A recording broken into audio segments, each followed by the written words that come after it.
kepolisian ini harusnya mempercepat pelaporan TGPF ini. Ini siapa? Ini apa motifnya? Siapa tersangka?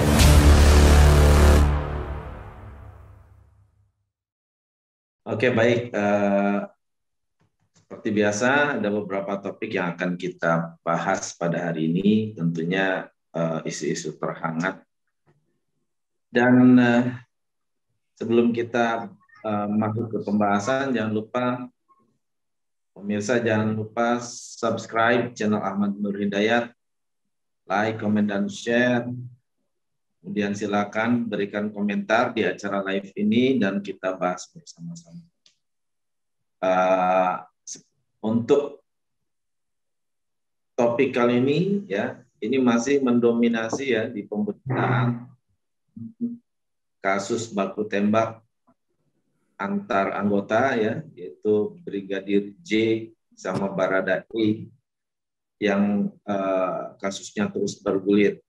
Irjen Verdi sudah dinonaktifkan, ya, untuk apa istilahnya menjaga transparansi dan objektivitas seperti yang tadi disampaikan. Kemudian pihak keluarga dari Brigpo Yosua juga melakukan pelaporan karena menduga bahwa ini adalah pembunuhan berencana.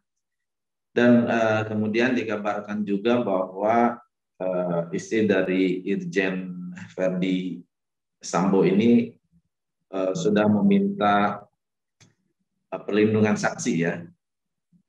Nah, dan itu juga memunculkan pertanyaan gitu, ya. Jadi ini korbannya siapa, ya. Jadi untuk kali ini silakan Bang Matur bisa menanggapi apa yang sedang terjadi. Pertama, apakah ini pemberhentian ini adalah langkah yang tepat, ya? Penonaktifan Irjen Verdi Sambo ini adalah langkah yang tepat yang diambil Kapolri. Kemudian bagaimana dengan pelaporan keluarga dari Brigpo Yosua, ya? Gimana Bang tanggapannya, Bang? Ya, terima kasih Bro Eko. Bismillahirrahmanirrahim. Assalamualaikum warahmatullahi wabarakatuh. Assalamualaikum warahmatullahi wabarakatuh. Mana pecinya, Mus? Biasanya pakai peci. Enggak, hari ini. Ya, terima kasih Bro Eko. Saya kira apa yang diumumkan kemarin malam, ya, tentang penonaktifan Verdi Sambo oleh Pak Kapolri, saya kira ini adalah langkah yang tepat, ya. Dan ini mungkin dalam rangka ingin meningkatkan kredibilitas Polri. Saya kira yang kita sampaikan pada hari sebelumnya, Bro, di mana kita meminta agar Pak Kapolri, Pak Listi Sigit ini mengikuti jejaknya Jenderal TNI Andika Perkasa dalam menangani kesalahan atau apa istilahnya pelanggaran yang dilakukan oleh anak buahnya. Ini kelihatannya Pak Listio Sigit ini sudah menirunya, ya, for some extent, ya. Itu sudah menirunya, ingin membangun bagaimana agar kasus ini tidak berat sebelah, ya, adil, dan juga harapannya kredibilitas Polri ini tidak rusak gitu, ya, karena kelakuan oknum perwira tingginya begitu. Nah, sekarang ini yang ditunggu-tunggu oleh masyarakat adalah kapan tim TGPF atau tim khusus yang dibentuk Pak Kapolri ini diumumkan. Ya, saya kira Pak Kapolri ini perlu didorong agar bisa segera untuk mengumumkan, ya. Setidaknya ini bisa diumumkan dulu yang sifatnya adalah laporan sementara, ya, daripada muncul spekulasi-spekulasi, ya. Setidaknya publik ini harus tahu siapa, ya, dalam investigasi sementara ini yang dinyatakan sebagai tersangkanya. Ini kan aneh kasusnya, sudah ada korban yaitu kematian Brigadir J, tapi tersangkanya kan belum ada. Apakah berada E bisa dijadi tersangka lain? Nah, ini yang saya kira caranya mengenai siapa pelaku, ya, siapa pelaku dan apa motifnya jahat membentuk pembunuhan sesama polisi begitu. Saya yang berhenti di situ dulu, bro. Ya, ini memang sebuah tanda tanya besar ya, bahwa ini yang dilaporkan, maksudnya tertuduh adalah sementara yang sudah meninggal begitu ya, sementara ada indikasi penyiksaan itu pun harus diungkap. Berarti ini tertuduh itu kedua belah pihak menjadi tertuduh semua ini, tapi belum diangkat siapa yang menjadi tersangka, dan mungkin masyarakat menunggu itu ya. Dan kabarnya juga bahwa dari Komnas HAM memang melihat banyak bukti-bukti lain setelah menemui keluarga, dan ini pun sepertinya penyelidikan akan mengembang, dan saya kira ini Polri akan bingung ya, harus untuk bagaimana untuk bisa menyampaikan yang sebenarnya itu kayaknya pasti agak kesulitan gitu ya. Sisi lain harus menjaga citra, sisi lain mungkin ada sesuatu yang beresiko masyarakat akan hilang, atau kredibilitas Polri akan tergerus begitu ya dengan kasus ini.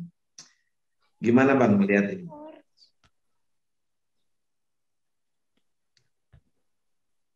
Ya, iya, saya kira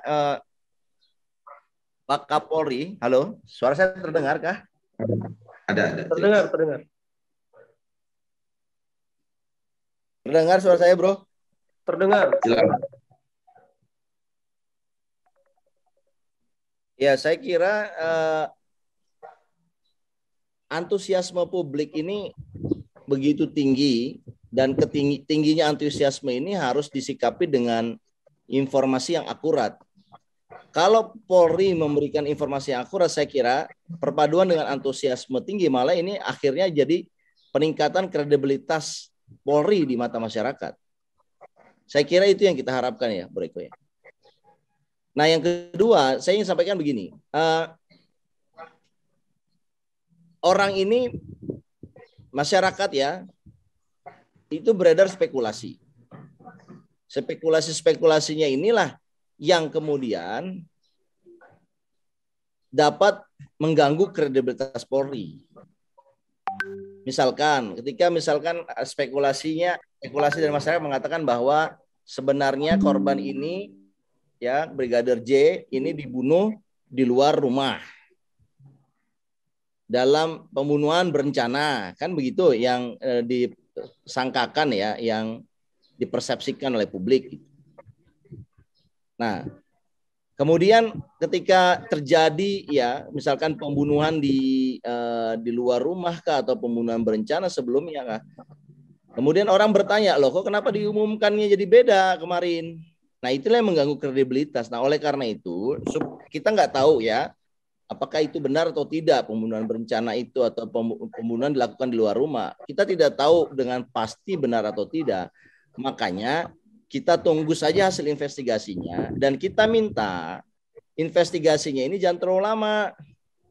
Karena semakin lama pembacaan hasil investigasi ini akan membuat spekulasi semakin berkembang. Oleh karena itu, tetapkanlah saja dulu tersangkanya siapa, motivasinya bisa diduga apa, nanti detail-detailnya bisa diumumkan berikutnya begitu. Saya kira kalau udah ada pelaku tersangkanya, perhatian publik itu nanti akan berkurang dengan sendirinya.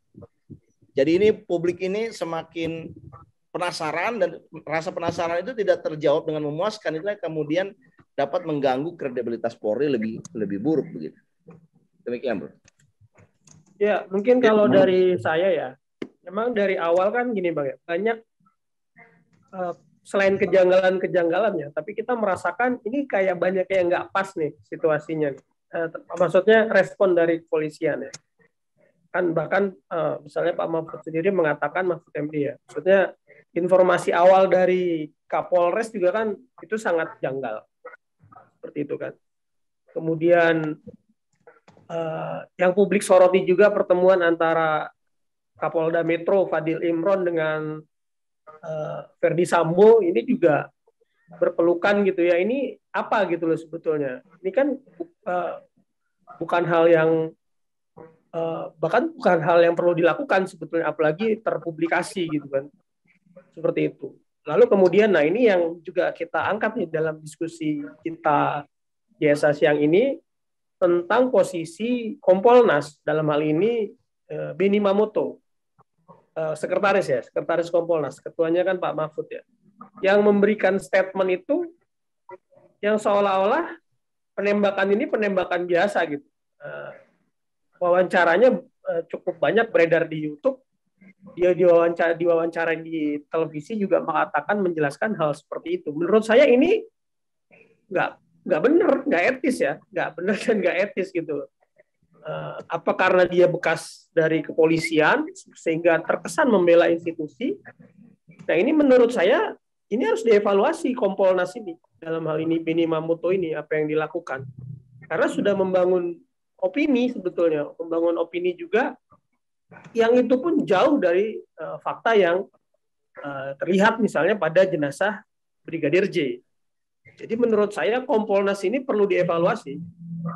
Mungkin Pak Mahfud MD ketuanya sudah cukup bersuara keras. Nah ini saya juga melihat nih yang dilakukan Beni Mamoto ini kurang pas gitu. Apakah ini harus dinonaktifkan juga atau seperti apa? Ini gimana menurut Bang Batur? Iya, saya kira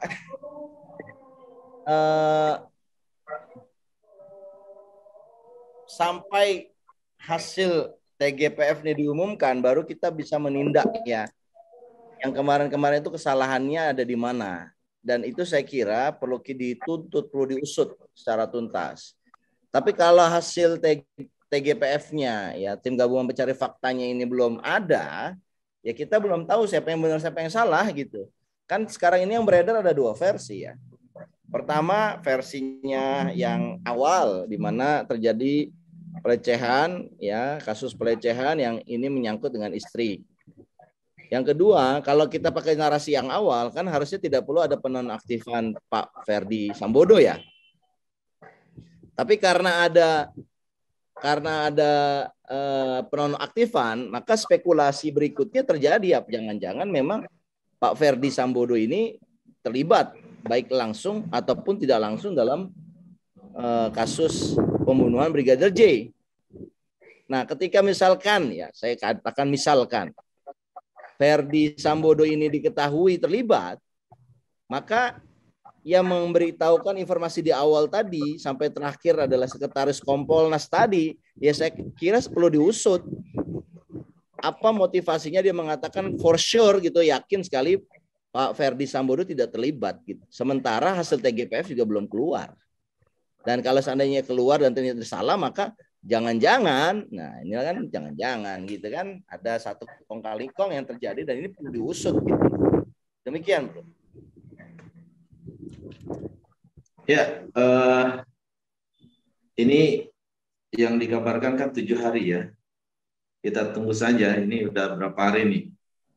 Tapi entah 7 hari itu dari semenjak TGPF dibentuk ataukah bagaimana? Gimana Bang Mus? Mau menanggapi ini Bang Mus? Iya, jadi coba kalau tadi kita saksikan ya penjelasan Beni Mamoto ini, jadi seolah-olah posisinya tuh sudah seperti penyidik dan seperti juru bicara kepolisian gitu. Padahal dia kan di Kompolnas ya, lembaga yang apa? Ya bukan institusi di kepolisian. Beliau sudah pensiun dari kepolisian. Tadi kan sebetulnya menurut saya ini agak fatal ya, menjelaskan fakta-fakta tadi yang lebam biasa saja, tidak ada dari saksi, hanya tembak menembak ini orang sebenarnya menurut saya layak diperiksa gitu loh. Nah Pak Mahfud MD sebagai ketua Kompolnas ini harus bisa nih gimana mengatur anak buahnya nih si Pak Benny Mamoto ini, karena statement yang dia sampaikan itu menurut saya cukup berbahaya sebetulnya, apalagi kemudian diketahui dari jasad yang ada itu tidak sesuai gitu loh. Bahkan media banyak melakukan peliputan juga, investigasi juga, itu jauh dari yang dikatakan tadi Pak Benny Mamoto itu, termasuk tadi masalah hari kenapa baru diumumkan Senin, karena Idul Adha, itu nggak make sense gitu menurut saya. Kejadian sebesar itu mesti ditunda, kan kejadiannya Jumat, Idul Adha Minggu misalnya, Sabtu dan Minggu. Tapi kan itu harus tetap dilakukan. Ya Jumat misalnya. Tidak, mas baru dilakukan Senin gitu. Menurut saya banyak kejanggalan, dan beliau ini menurut saya mesti diperiksa, mesti ditanya juga ya. Bahkan bila perlu dinonaktifkan dulu, karena statement yang diberikan ini justru tidak membawa ke kondusivitas. Gitu menurut saya. Dan ini sangat melukai keluarga korban sih. Gimana, Kang Matno? Iya, menarik yang disampaikan Mustafa ya.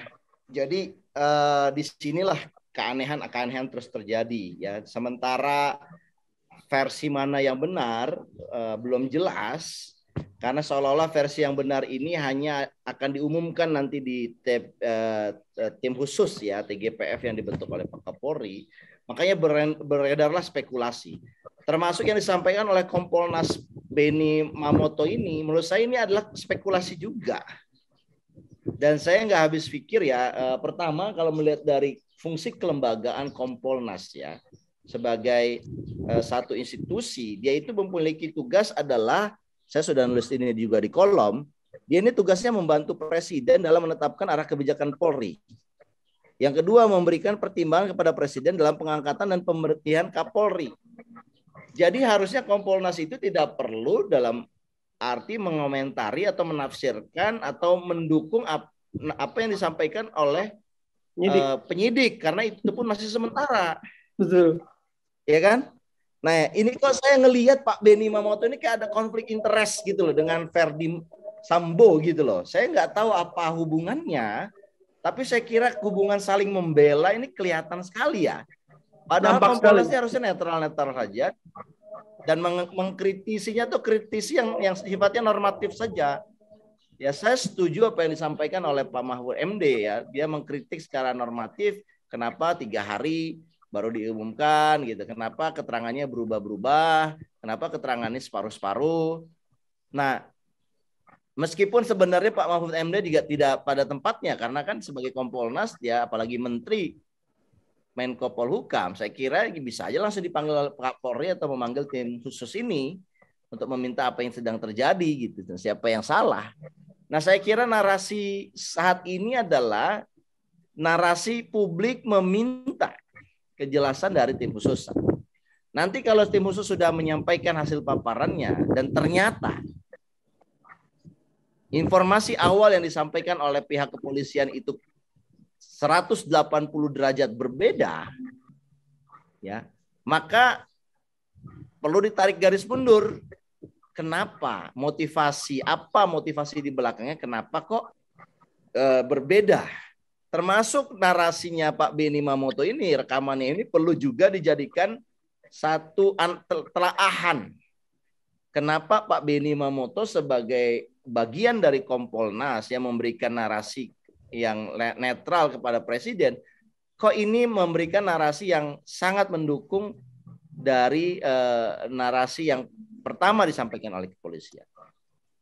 Saya pribadi ya bisa memahami kenapa Pak Benny Mamoto ini mendukung secara membabi buta ya narasi pertama, di mana ada pelecehan seksual di situ, kemudian ada tembak-menembak terjadi, tidak direncanakan sebelumnya, insidental. Saya memahami karena Pak Benny Mamoto ini berasal dari kepolisian. Ya kan? Yeah. Meskipun beliau purnawirawan, pensiunan, tetapi merasa seolah-olah perlu memberikan backup informasi kepada narasi pertama yang disampaikan oleh kepolisian. Dan saya kira ini membabi buta karena narasi pertama yang disampaikan oleh kepolisian ini di-challenge oleh publik, makanya dibentuk tim khusus. Tapi saya tidak mengerti logika yang dipakai oleh Pak Beni. Dia menganggap tim khusus ini ya berarti seolah-olah tidak ada dan seolah-olah narasi pertama ini yang benar. Padahal saya kira rekamannya ini dibuat atau wawancaranya ini dibuat setelah tim khusus ini ada. Benar nggak?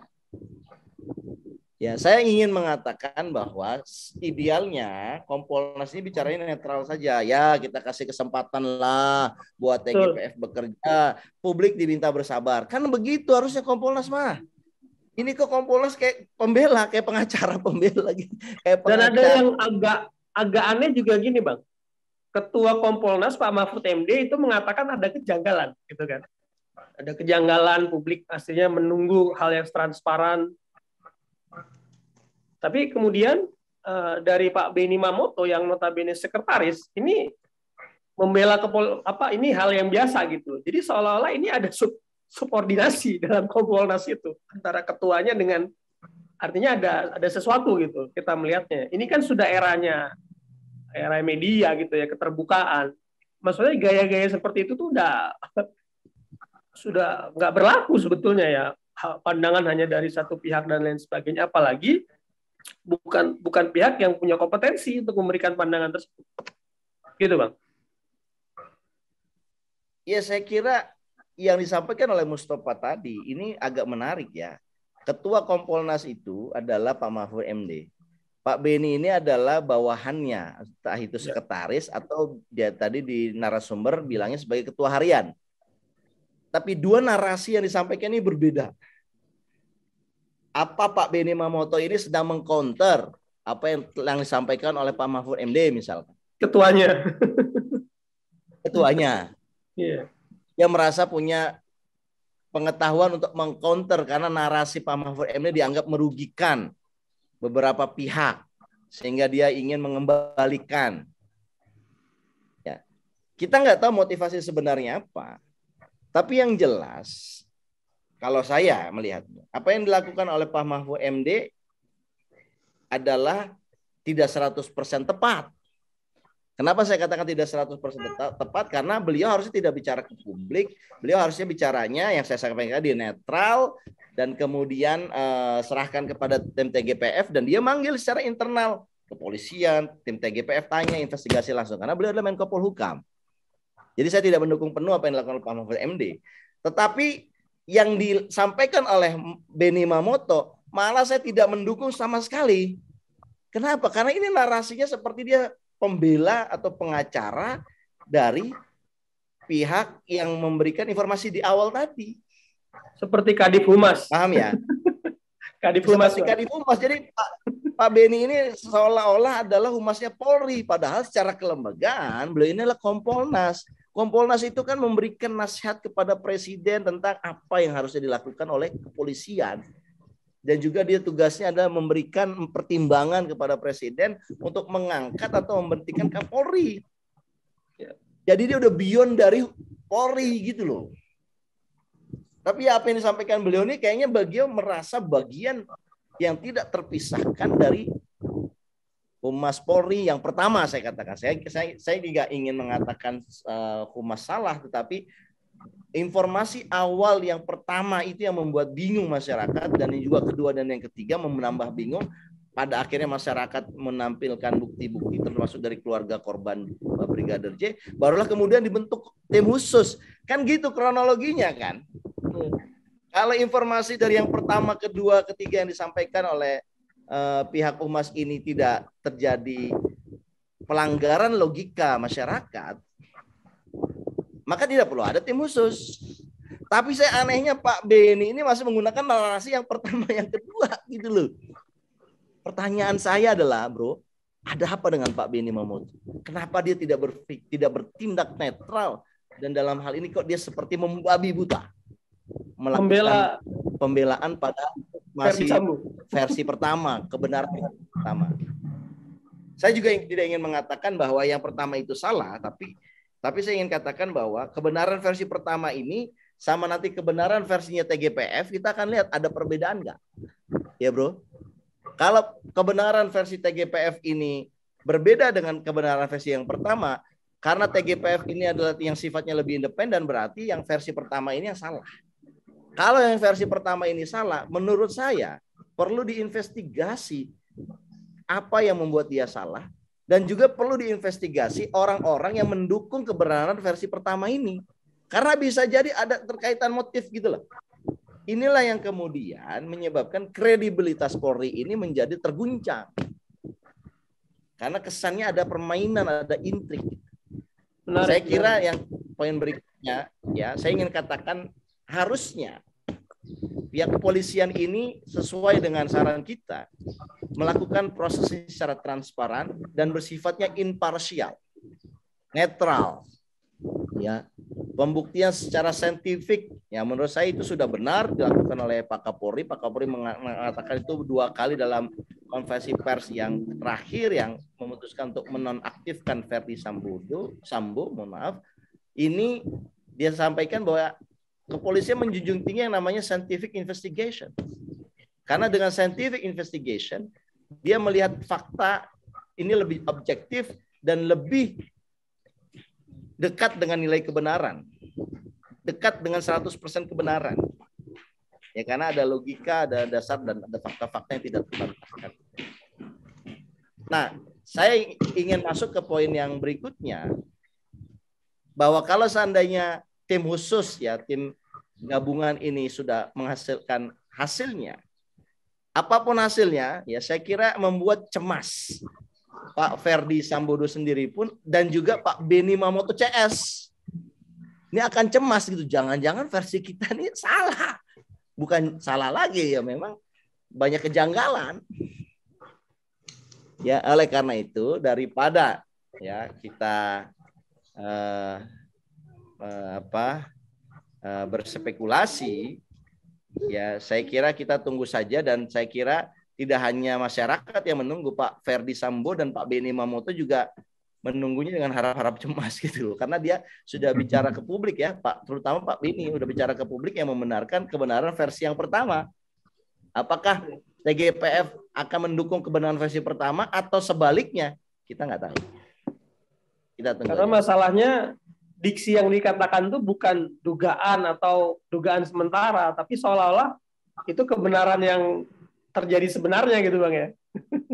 Iya, exactly. Padahal kan tim TGPF memberikan hasil. Kenapa sebagai Kompolnas bertanya saja, ya, nanti kita tunggu hasilnya, apapun yang hasilnya itulah yang terbaik, kan begitu harus. Kok kayak ngebagian membabi buta. Ini, Bang, terkait scientific investigation, ya. Kemarin juga saya membaca beberapa analisa termasuk wawancara. Sesungguhnya sebenarnya gini, yang paling kuat itu adalah sebetulnya kan kalau kita bicara, yaitu CCTV sebetulnya. CCTV. Karena kalau pendapat orang itu masih bisa diputar-balikan, direkayasa itu masih bisa. Tapi kalau CCTV kan ya kejadiannya agak susah lah kalaupun misalnya mau dirubah dan lain sebagainya gitu, ya. Yang pertama CCTV. Kemudian yang kedua, ini terkait dengan jenazah korban sendiri, Brigadir J. Nah, ini kan perlu dilihat sebetulnya apakah penjelasan yang disampaikan itu sesuai dengan fakta jenazah yang ada, termasuk luka-luka kan. Tadi saya membaca dari kumparan itu kan tangannya itu terkelupas kena apa, seperti kayak kena pisau sigaret glitter gitu, memotong apa. Itu liputan dari kumparan misalnya. Dari sini kan itu saja sudah berbeda sekali dengan yang disampaikan Benny Mamoto yang katanya itu dari kena tembakan lah, kemudian yang ada sayatan di leher itu kena peluru misalnya. Ini kan hal-hal yang apakah ini kayak seperti apakah publik itu bodoh gitu atau harus mempercayai satu pandangan dari satu orang di institusi gitu loh. Ini kan yang jadi problem gitu sebetulnya. Makanya ya ini benar memang harus dibuka sejelas-jelasnya nih, Bang, kasus ini. Karena ya korban pun juga menuntut keadilan. Sebenarnya kita juga kan menyuarakan, ya, bagaimana orang tua yang berharap gitu, ya, anaknya sudah masuk polisian sudah sangat bangga akan berkorban demi negara, tapi kemudian harus meninggal dengan cara yang sangat tragis gitu, ya. Ini kan satu ironi gitu, ya, satu satu bencana lah buat kita semua. Gimana, Bang? Ya, saya kira kita ingin menempatkan kebenaran itu pada posisi yang tepat. Bahwa kebenaran adalah kebenaran. Ya kan? Tidak boleh dimanipulasi. Apabila dia dimanipulasi, pasti ada konflik kepentingan. Dan cepat atau lambat saya kira kebenarannya akan terbukti, akan terkuak. Karena itulah hakikat kebenaran. Dia truth. Itu meskipun ditutupi dia akan tetap muncul sebagai kebenaran. Nah, saya kira ini kan kelihatan sekali ada upaya untuk memanipulasi kebenaran. Kenapa? Karena kebenaran itu berdampak keras ya terhadap para pelaku kejahatan. Dan kebenaran itu mengatakan siapapun pelaku kejahatan, pangkatnya apapun, setinggi apapun, kalau dia melakukan kesalahan, ya dia salah. Ya, ini perhatikan ya bagaimana narasi Pak Mahfud MD yang begitu kritis ya kepada pihak kepolisian, dan beliau menyebutkan kejanggalan ini. Saya kira kejanggalan itu yang dirasakan oleh masyarakat, oleh publik. Dan terkait memang surveinya yang dilakukan lembaga survei ini kan menempatkan memang ada problem dalam kredibilitas Polri selama ini. Makanya Pak Mahfud mendukung ya tim khusus dibentuk dan mencoba berharap ya menemukan kebenaran versi yang beda daripada versi satu. Ya, versi yang satu ini yang saya bilang versi yang disampaikan pertama kali oleh pihak kepolisian. Ya, di mana korban ini ada pelecehan dan penembakan itu betul-betul terjadi di rumah Pak Ferdi Sambo. Bahasanya saya harus mengklarifikasi, kata Benny Mamoto. Jadi perannya sebetulnya apa gitu? Kenapa harus dia mengklarifikasi? Terus yang diklarifikasikannya juga malah membuat publik semakin bingung gitu. Gimana, Pak? Ya, saya kira ini ada peran yang tertukar ya. Yeah. Bahwa Pak B ini sebagai Kompolnas tapi seolah-olah seperti Humas Polri yang diundang di situ. Ya, karena narasinya sama sekali dengan Humas versi pertama ya, kebenaran versi pertama yang disampaikan ini sama persis gitu. Nah, saya bertanya jangan-jangan nih ada pembagian tugas ya untuk melakukan ini, kenapa Pak Beni diminta untuk bicara itu gitu. Nah, saya kira begini ya, kalau ternyata hasil TGPF ini ternyata berbeda 180 derajat, saya kira Pak Beni ini harus dicopot dari Kompolnas. Karena Kompolnas ini bukan, sekali lagi, ini adalah bukan lembaga kepolisian. Ini adalah instrumennya presiden untuk menilai atau mengequip presiden. Karena presiden ini kan bukan orang dalam. Yaitu diberikan masukan-masukan supaya polisi lebih baik kinerjanya. Bukan kemudian seolah-olah bagian eksekutif dari kepolisian. Humas ini kan bagian eksekutif juga. Jadi ada peran yang tertukar, makanya oleh karena itu kalau seandainya hasil TGPF ini berbeda, saya kira Pak Benny Mamoto ini harus diganti. Kalaupun sama, itu pun harus ditegur.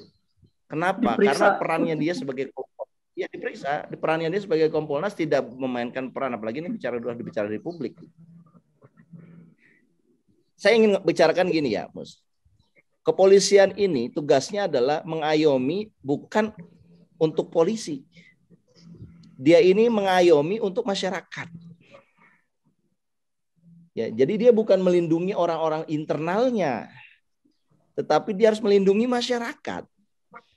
Nah, sekarang ini ada tuntutan dari masyarakat, saya kira dari keluarga korban ya, keluarga Brigadir J ini kan korban ya dalam kasus pembunuhan ini, meskipun nanti ada kasus pelecehan ya, tapi ini kan korban dalam kasus pembunuhan ini. Ya, di mana korban ini belum ditemukan siapa tersangkanya. Oh, kenapa sudah jadi tersangkanya? Kan dia akan ditembak karena melakukan satu kejahatan. Ya, pertama ketika dia melakukan kejahatannya ini harus dibuktikan kan. Setidaknya ada saksi-saksi yang dipanggil, ada kemudian kira-kira bagaimana kronologi yang terjadinya gitu loh. Nah, ini kan terjadinya di rumah ya. Jadi ada kesan yang diberikan dalam kebenaran versi pertama itu tadi adalah ingin melindungi ya nama baik pemilik rumah. Ya kan? Nah, saya kira tugas kepolisian itu bukan untuk melindungi sesama polisi. Tugas kepolisian itu melindungi dan mengayomi masyarakat dan menemukan kebenaran dan keadilan ya bagi masyarakat. Nah, tugas Kompolnas itu memastikan agar Polri melakukan itu dan dia memberikan rekomendasi kepada Presiden. Pak Presiden harusnya Bapak lakukan ini. Dan dia nanti menyampaikan ya Pak Presiden nanti menyampaikannya kepada pihak kepolisian. Kan itu desainnya. Ya saya nggak katakan bahwa Kompolnas itu harus diisi dengan orang-orang luar. Enggak. Kompolnas juga harus diisi dengan orang dalam seperti Pak Beni ini. Tetapi orang dalam yang memahami tugasnya kepolisian dengan baik dan dia ingin menjadikan institusi Polri itu getting better dari waktu ke waktu. Sehingga dia harus berani mengatakan ya kalau memang salah di internal ini ya sikat. Kan gitu harusnya nasihat dari Kompolnas. Atau setidaknya saran saya tadi ya Kompolnas bicara netral saja. Ya kita tunggu saja TGPF. Nggak usah mendukung versi satu kebenaran atau versi manapun gitu loh. Karena kan ini belum jelas. Itulah saya kira dalam kasus Pak Beni Mamoto ini yang ngomongnya di luar dari topoksinya ya, saya kira kita sebagai bagian dari masyarakat, apalagi kita sebagai ahli kebijakan publik, kita mencermati bahwa ada peran kelembagaan publik yang tertukar di sini. Dan saya kira yang tepat menjelaskan karena ini agak fatal Bang ya yang dilakukan Pak Beni Mamoto ini. Menurut saya sih harusnya diberhentikan atau beliau mundur sebetulnya dari Kompolnas. Karena ini isu ini kan Pak Mahfud sendiri yang dipertaruhkan itu bangsa Indonesia, kepolisian dan bangsa Indonesia. Tapi dengan beliau memberikan pernyataan yang justru tidak sesuai dengan tugasnya juga gitu loh, memberi klarifikasi itu kan. Jadi ya memang lebih baik dievaluasi lah keberadaan beliau di Kompolnas. Iya, saya setuju itu. Apapun hasil dari TGPF ya, apakah TGPF sama dengan versi yang pertama ataupun berbeda 180 derajat dengan versi yang pertama, Pak Beni ini harus diinvestigasi. Karena perannya sebagai Kompolnas yang tidak sesuai ya. Dan saya kira yang bisa menginvestigasi itu ya Ketua Kompolnas, Pak Mahfud MD. Pak Mahfud MD itu harus membentuk ya, atau bukan membentuk, harus panggil Pak Beni, apa maksud Anda seperti itu. Karena kredibilitas Kompolnas juga dipertanyakan loh. Betul. Dengan statement seperti itu loh. Dan saya kira Kompolnas itu bukan bagian tugasnya itu menjelaskan kasus per kasus. Ini kan kasus yang ada di Bareskrim. Unit Bareskrim itu unit di Polri. Sedangkan Polri itu bukan hanya Bareskrim. Paham ya? Jadi Kompolnas itu bicaranya desain, arah kepolisian ke depan. Bagaimana desain kepolisiannya agar orang-orangnya bagus. Lebih presisi. Lebih presisi. Saya kira itu keinginan kita juga kan. Jadi sebenarnya kita ini anggota masyarakat ini ya sama dengan Kompolnas. Cuman kok tiba-tiba ada seseorang di dalam Kompolnas yang bicaranya menurut saya tidak tepat, tidak sesuai dengan tupoksinya. Ya itu udah melanggar sebetulnya. Ya artinya benar atau salah apa yang disampaikan Beni Mamoto ini itu tidak tepat ya waktunya dan posisinya begitu ya. Jadi tetap saja. Ya silakan lanjutkan Bang. Ya saya setuju ya dengan penekanan tadi dari Kang Eko, dan saya kira gini, ini kan udah lebih dari 10 hari ya. Kejadiannya kan Jumat, diumumkan Senin. Ya kita Senin ketemu Senin kan 7 hari. Sekarang hari apa nih? Selasa. Ya 8 hari kalau dari pelaporan Senin, pengumuman pertama Senin. Tapi kalau dari Jumat ini kan sudah lebih dari 11 hari. Ya saya kira ini kewajiban ya tim TGPF ataupun tim kepolisian untuk segera mempercepat supaya spekulasinya nggak berkembang gitu. Spekulasinya itu liar sekali kalau saya baca itu. Wah liar sekali, ada banyak versi. Ada versi setidaknya ya kuasa hukum keluarga Brigadir J pun punya versi yang kedua ya. Misalkan bahwa Brigadir J ini dibunuh bisa jadi ada 2 lokasi. Pertama di antara Jakarta Magelang karena yang bersangkutan Magelang Jakarta habis berangkat dari Magelang ke Jakarta. Bisa jadi dalam proses itu. Yang kedua dia dibunuhnya di lokasi di kediaman. Nah, kebenaran mana kita nggak tahu. Tapi yang jelas tim kuasa hukum yang kita dengar sudah punya teori bahwa ini adalah pembunuhan berencana, bukan kasus pelecehan yang mengakibatkan adanya tembak-menembak yang tidak terencana atau pembunuhan yang tidak terencana. Ya, tapi ini pembunuhan berencana. Nah, ini kan versi-versi ini perlu masyarakat ini perlu dicerahkan. Dan saya kira ya kita ingin mengatakan kepolisian ini harusnya mempercepat ya pelaporan-laporan TGPF ini. Ini siapa? Ini apa motifnya? Siapa tersangkanya? Apa betul versi yang pertama di mana ada kasus pelecehan di situ? Tapi agak aneh kalau ada kasus pelecehan di situ. Kenapa si saksi ya istri dari Pak Ferdi Sambodo ini minta perlindungan di LPSK? Lah kan korbannya sudah meninggal. Dia takut dari siapa lagi? Kenapa harus minta perlindungan ke LPSK? Kan nggak ada yang ditakuti, gitu loh. Nah, mungkin kita pengen tahu juga, rakyat pengen tahu juga apa motivasi tidak hanya istri Pak Ferdi, tapi juga istri, tetapi juga Brada E, dan juga ada yang dikenal, ada J lagi, ada K, mohon maaf, ada saksi lain yang kemudian dia minta juga perlindungan di LPSK. Ya, pertanyaan saya ini tentunya bertanya-tanya kenapa harus minta perlindungan? Apa yang dikhawatirkan kan gitu ya? Namanya orang minta perlindungan kan ada yang dikhawatirkan. Mungkin dia takut karena dia menuduh seseorang elit korupsi, misalkan dia takut keselamatannya terancam ya kan, atau dia takut bukti-bukti yang dia miliki dirampas, misalkan begitu ya. Itu kan dia minta perlindungan ke LPS karena ada ketakutan. Dan pertanyaan kita yang publik belum paham, ini takut karena siapa? Takut apa? Ya kan? Ini artinya banyak gelap. Makanya oleh karena itu fenomena-fenomena yang lainnya udah bermunculan ya, misalkan selain 2 orang meminta perlindungan ke LPSK, misalkan ada lagi berita penonaktifan, ya kan? Berita penonaktifan ini kan, loh, kalau seandainya memang ini hanyalah kejadian ini antara istri individu ya Pak Ferdi Sambo dengan Brigadir J dan E, kan dia nggak ada kaitannya, kenapa dia harus dinonaktifkan misalkan ya, ini kan tidak jadi banyak berkembang. Oleh karena itu saya kira saran kita kepada pihak kepolisian adalah, Pak, dipercepat saja. Setidaknya kalau ternyata belum sempurna 100%, tapi sudah kelihatan dari bukti-bukti yang ada, bahwa misalkan ada sementara ini yang terjadi sebenarnya adalah ini, pelakunya, tersangkanya adalah ini, misalkan.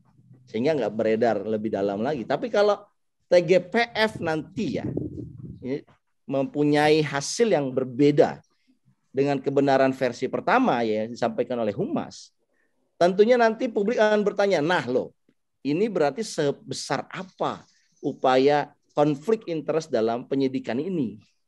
Nah, ini yang perlu diusutkan berikutnya. Kalau seandainya beda gitu ya, perlu diusut kenapa Humas memberikan narasi yang beda, kenapa Kapolres tidak memberikan bantuan penyidikan yang mencukupi misalnya, kenapa Pak Beni Mamoto begitu dan seterusnya. Nanti akan kelihatan tuh ya narasi-narasi yang kesannya ingin melindungi personal daripada menjaga kredibilitas Polri. Dan saya kira orang-orang yang berpikir bahwa pribadi jauh lebih penting daripada institusi, itu ada kesalahan berpikir dalam otaknya, dan itu tidak layak ada dalam tubuh kepolisian. Sangat berbahaya, Bang ya. Exactly. Di dalam tubuh aparat keamanan kita itu harusnya institusi itu jauh lebih penting dibandingkan personal. Karena personal ini bisa berganti, jabatan ini tiba-tiba bisa lepas. Tetapi institusi tetap ada dan institusi punya visi yang mulia. Ya, saya bukannya anti polisi ya. Saya tuh sangat mendukung polisi dan saya merasa kita ini perlu polisi. Karena tanpa ada polisi yang baik, ya tidak ada penegakan hukum dan pengungkapan kebenaran. Makanya nih ya, kalau di film-film India jagoannya itu rata-rata ya, karena apa, di India itu sulit menjadi polisi yang baik, itu susah carinya, makanya sebagai alat pelampiasan kalangan seniman ya kalangan orang-orang yang perindu kebenaran dan dia punya kemampuan untuk melakukan ekspresi dalam film, dia bentuk selalu jagoannya itu polisi. Ya kan? Karena apa? Mereka merindukan sosok polisi yang jujur, yang hebat, yang tangguh. Dan saya kira rakyat kita juga begitu ya, merindukan kepolisian kita ini, kepolisian yang presisi betul-betul ya, tidak hanya sebatas jargon, dan itu diungkapkan dengan pengungkapan kasus-kasus yang serius, yang transparan, yang sesuai dengan fakta, bukan ditutup-tutupi apalagi dimanipulasi begitu. Dibuat satu kebenaran versi tertentu yang jauh dari fakta. Ya, dan saya kira ini konsekuensinya sangat berat. Ya, aparat penegak hukum yang punya kemampuan otoritas yang begitu besar, tapi dia bisa membuat satu skenario kebenaran yang jauh dari faktanya. Tapi gini ya, saya ingin katakan, memang semua orang penasaran gitu loh, termasuk kita semua kan, apa hasil TGPF ini sebenarnya gitu. Tapi sebetulnya ini Bang, mengutip saya sepemikiran dengan siapa tuh yang kepolisian yang sedang di penjara ya, Napoleon ya, Bonaparte ya. Iya. Dia yang mengatakan sebetulnya kasus ini nggak susah-susah amat sebetulnya. Karena ya ini kan pembunuhan, ada korbannya sudah meninggal. Kemudian kronologinya pasti ada gitu. Artinya kan ini sebetulnya nggak perlu ada TGPF-an sebetulnya ya kalau buat saya ya. Karena udah diinvestigasi. Ya kemarin lah kita bicarakan yang dilakukan pada institusi TNI. Nggak perlulah bikin badan apa karena kan di kepolisian juga sebenarnya sudah ada instrumen untuk itu kan. Bahkan Verdi Sambo misalnya saya lihat pidatonya, siapa yang bermain saya sikat dan lain sebagainya. Ya sekarang itu kan harusnya dipakai gitu loh untuk ke internal sendiri gitu kan. Jadi ini memang pertaruhan bagaimana apakah yang namanya presisi promoter itu hanya jargon semata, hanya slogan-slogan tanpa makna, atau memang dia berani untuk memakai itu di institusinya sendiri. Gitu, Bang. Oke, baik. Ini sangat menarik ya topik ini ya. Yang jelas memang sebelum ada bukti yang clear ya, jadi pihak manapun ya, termasuk dari Kompolnas, ya sebaiknya tidak boleh berstatement yang seolah-olah sudah membuktikan begitu ya, dan di luar tupoksinya begitu. Dan baik nantinya benar ataupun salah, tetap harus menunggu ya. Betul. Dan kita masyarakat tentunya berharap bahwa ini akan jelas. Sedikit Bro Eko. Ya. Ini kan ya kayak di Kompolnas misalnya Pak Beni Mamoto, dia lupa gitu loh bahwa ketuanya ini Menteri Pertahanan, Menko Polhukam yang juga pernah jadi ketua MK, pernah jadi Menteri Pertahanan. Maksudnya ketua Kompolnasnya orang hebat juga Pak Mahfud MD gitu loh. Artinya beliau apakah lupa gitu loh, sehingga akhirnya statement-statementnya justru berseberangan gitu sama statement dari ketua Kompolnas. Oke, gitu. Baik. Oke, baik. Sepertinya udah sangat panjang lebar kita bahas ya, sudah sangat clear posisinya. Kita berharap semuanya lebih hebat. Halo, ya. Itu ya Bang. Ya. Ini saya ingin sampaikan ada berbagai perkembangan. Saya kira pengacara mengatakan ada bukti baru kematian Brigadir J. Ya, ini kalau boleh mungkin saya share sedikit saja ya.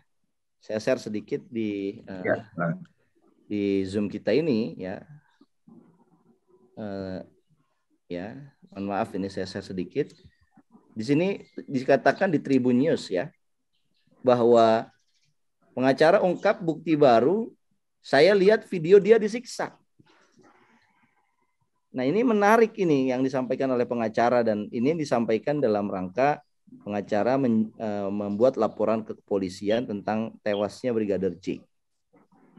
Nah, ada penyiksaan di sini. Ya. Dan ini dia sampaikan berbeda keterangan dengan kebenaran versi 1. Ya, yang disampaikan oleh Karo Penmas gitu. Jadi Pak Beni ini ya, kembali ke topiknya, Pak Beni sebagai Kompolnas, Pak Beni ini kayak nggak ngerti aturan main kelembagaan. Bahwa dalam aturan main itu strict, tidak boleh mencampuri urusan internal. Makanya lagi-lagi dia berperan ya dalam tampil beberapa media ingin mengklarifikasi. Dalam rangka apa beliau mengklarifikasi itu? Ya, tadi benar tuh kata Mustafa. Dalam rangka apa dia mengklarifikasi itu? Sementara Sebagai apa? dia harusnya perannya mendukung kepolisian yang bersih, yang bertanggung jawab. Ini dia harusnya kan ngomong kayak kita ini. Dan menghargai pendapat publik juga. Dan menghargai pendapat publik. Pak polisi ini harus mengikuti ya saudara tuanya TNI, di mana Pak Andika, Jenderal TNI Andika Perkasa selaku Panglima TNI ketika ada kasus terkait mengenai anggotanya yang begitu gegabah membuang 2 orang sejoli di Nagrek, ya kasih hukuman sekeras-kerasnya, ya kan? Dia yang ngasih hukuman, tapi mahkamah militer menjatuhkan hukuman yang paling keras, hukuman seumur hidup dan juga dicopot dari TNI. Itu aparat penegakan yang melihatnya kredibilitas lembaga ini jauh lebih penting daripada kehilangan aset SDM. Ya saya tahu lah Pak Ferdi Sambo ini aset, sudah disekolahkan ya kan, punya banyak prestasi dan kemudian menjadi pati. Tapi pengungkapan kebenaran tetap mutlak. Bukan karena dia sebagai aset Polri, ketika publik menuntut kebenaran, ternyata kebenaran yang dikasih kebenaran versi yang berbeda, versi 1, bukan versi the truth beneran gitu. Itu ya bro saya kira ya. Oke, saya kira cukup ya.